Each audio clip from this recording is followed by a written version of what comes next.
So the anatomy overall is really nicely done.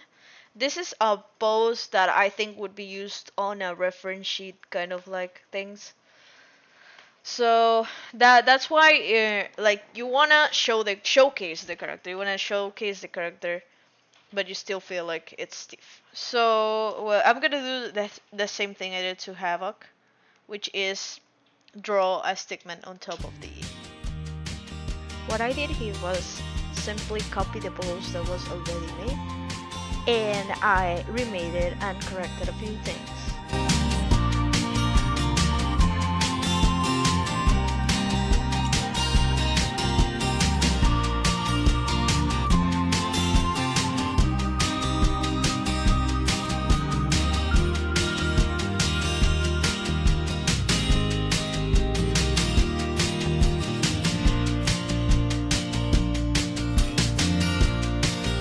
Connection right here, I would improve that, adding a little bit more structure like this. Just adding a little bit more of volume to this part. Usually our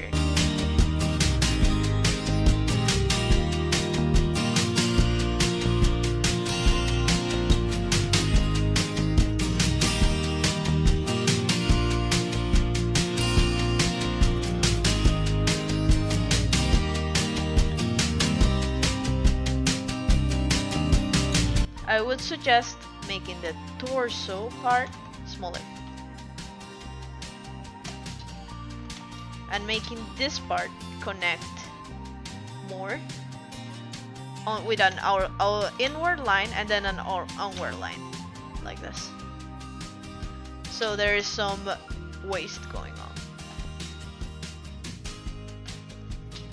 This character is not too curvy, because it could be even more exaggerated, but because this character is not curvy, has younger appearances, this is just fine, just a little bit.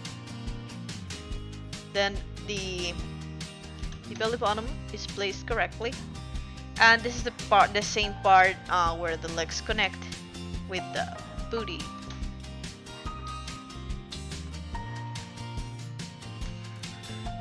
Now for the pose, I would consider this leg is the one that makes the pose stiff. It could be maybe bend like this, or maybe this one could be moved a little bit backward, and the character could be bent a little bit. Like, there are many ways you can fix this. I'm gonna go ahead and make the character, because this character looks like brave, like she's brave. I'm gonna do the inward leg thing. I'm just gonna go ahead and just put them a little bit more together.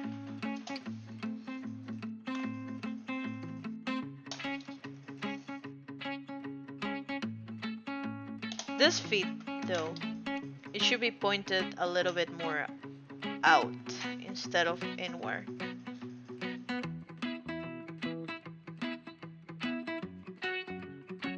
Usually the feet naturally never point at the same direction. Usually they tend to go a little apart. So this adds stability. Remember, they are holding a whole body, the whole equilibrium. So by spreading them a little bit, it makes the pose look more natural and less stiff. It adds balance to the illustration.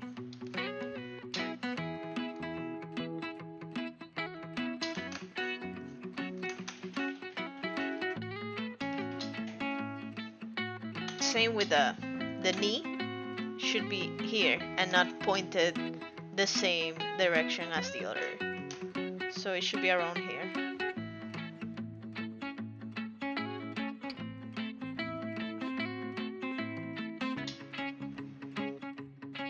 This one is facing this way, this one is not so much.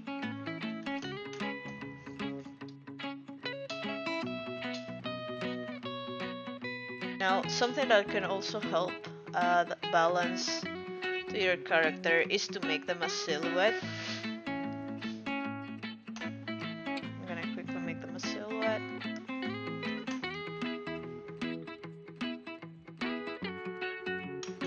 So there should be a stability on the character. I think that it's kind of leaning forward. So I'm gonna move the torso back a little bit.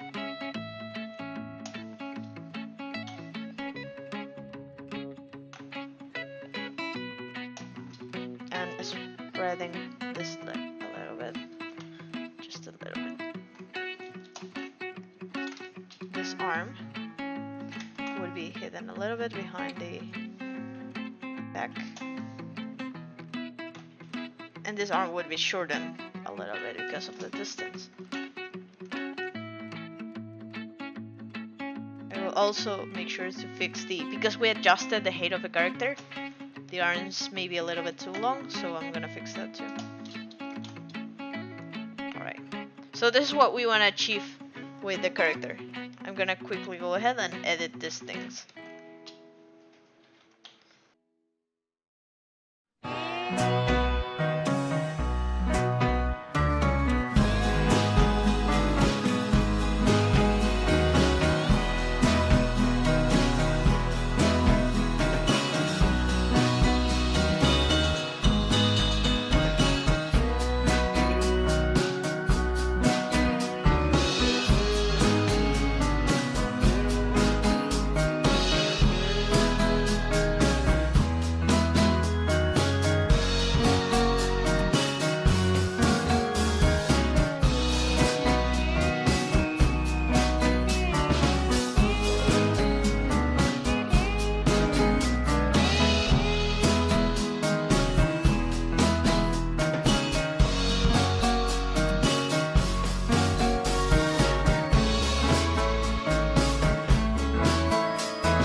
Is the perspective, because the sword is kind of going to the front, so the hand should be kind of sided.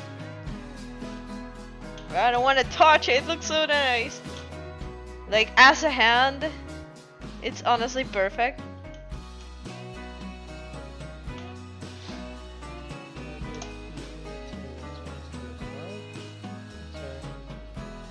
The thing is that if I change the sword, she would be stabbing herself. Good point.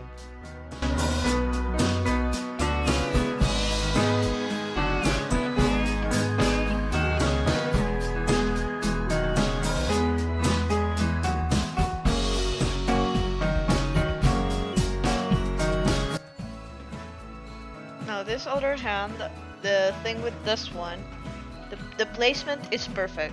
The only thing is that it is a little bit too small. Same issue with, like, if you go ahead and compare the hand to the head, you can see there's like a huge difference. There shouldn't be too much of a difference. So I would say maybe around there. It should match the other one's size. Around there. Still in perspective, so it could be a tiny little bit small, but not too much. It would also be around here to match the dynamic of the pose.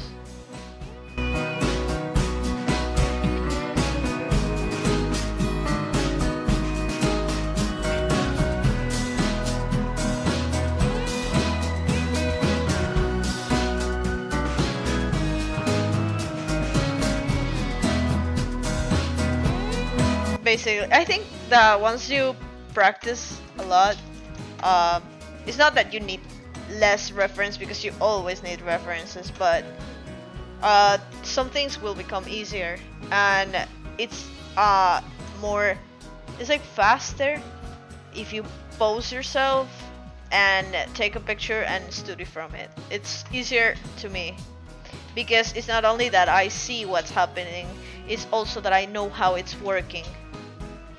So that's why I usually prefer to just use my own self. Well, usually I like to make things or think as a structure. So first I divided in like geometry figures, and adding this type of details are just like additions. So for example, this one I would probably divide it like this. So I first do it on the front.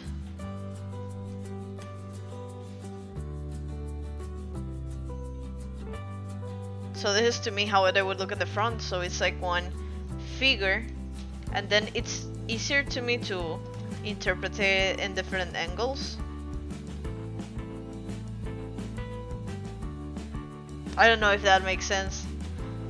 I probably could do a whole tutorial on this.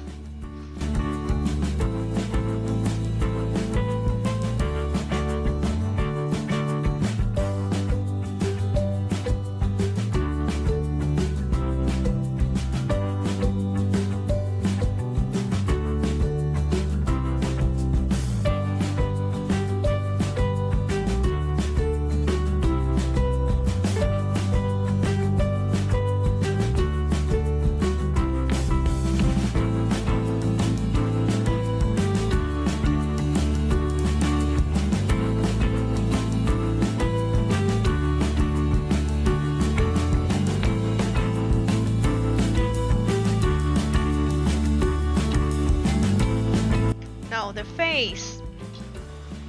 The only thing I think that could be improved on the face is maybe how the eyes are located. Nothing specially, maybe just a little bit further like this. I think the left eye is too close to the ear. Her left or our left? Our left. Yeah. So by me moving it like that, probably fix that.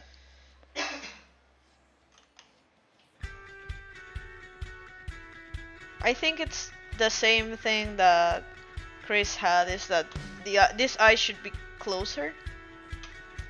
So it's a little bit bigger. Also something that I noticed is that usually when you look at something straight, eyes are the same. But there's this mistake that when you want to do perspective, some people do this, and the eye remains the same position, when actually the eye should curve down a little bit like this. So if there were all eyeballs, it would be like this, because of how the face is. So the only thing that I see that you did there is this, that the eyes are equally drawn, when in reality they should not be equal when they are on a perspective. The other thing is that I recommend doing the eyelids the same color as the skin, so they don't pop out too much. I know that in animation it works that way, that they are black, but usually the line art is super thin, so that's why it won't appeal too much. Like this.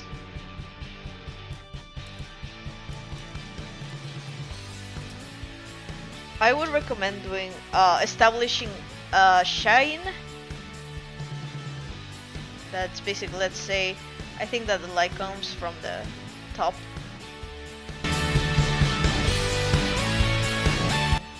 Usually what works is that you create one point where the hair comes from. So for example, the top part of the hair comes from here. So a few things will change. You will, like, you see this hair is not connected. This hair is not connected. This hair is connected to a different point. So this will add the volume that you probably want.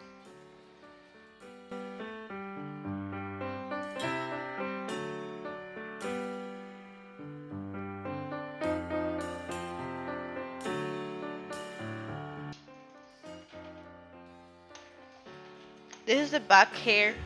So it's okay if the back hair is not connected with the front hair. You can have two different points because you know some people have hairlines. So basically this is a hairline. So the back hair can come from the back hairline, if you know what I mean. So there's a straight line that connects those two. And there can be hairs in between that too. As long as there's no more than two, of course. So that being said, let's shade the hair accordingly.